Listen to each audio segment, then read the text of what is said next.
अस्सलामुअलैकुम रहमतुल्लाहि वबरकातुहू। ट्रेडिंग मुख्तलिफ ऐप से होती है, तो कौन सी ऐप ऐसी है जो पाकिस्तान, हिंदुस्तान, दुबई, एशिया वगैरह में बेहतर है? देखें, दुनिया में सबसे ज़्यादा जो मशहूर है वो मेटा है। मेटा का मतलब ये होता है कि MT4, MT5 जो ऐप है ये आज से पुरानी है, MT5 लेटेस्ट है। दुनिया का कोई भी नया ब्रोकर MT4 पे ट्रेडिंग अलाउ नहीं करेगा, MT5 उसको लेना पड़ेगा, उसके ऊपर काम करेगा, तो मेरे हिसाब से बेस्ट है। बहुत से लोग पूछेंगे कि MT5 के लिए वो कौन सा ऐसा ब्रोकर वगैरह है जो आपके लिए बेहतर है, तो उसके लिए मैं आपको एक लिंक सेंड कर देता हूँ। आपने हमारी वेबसाइट ओपन करनी है tanveerforex.com और बेस्ट फॉरेक्स ब्रोकर्स पे आप क्लिक करेंगे तो इस ब्रोकर पे क्लिक करने के बाद आपने इस लिंक पे ये $5 $10 वाला क्लिक हेयर करेंगे तो आपका अकाउंट ओपन हो जाएगा और इस अकाउंट पे आपको MT5 पे भी ट्रेड लगा सकते हैं, और MT4 पे भी।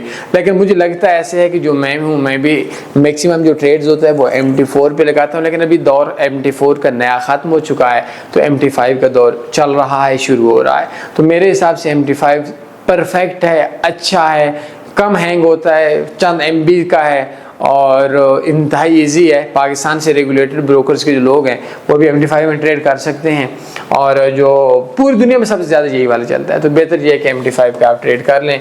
इस मोबाइल पे भी यूज़ कर सकते हैं, कंप्यूटर पे भी यूज़ कर सकते हैं। मज़ीद बायो में मेरे एक कंप्लीट कोर्स है डिस्क्रिप्शन में, उसको देख लीजिएगा, लाजमी समझिएगा। अपना ख्याल रखिएगा। अल्लाह हाफ़िज़। अल्लाहुम्मा सल्ली अला सय्यिदिना व मौलाना मुहम्मद।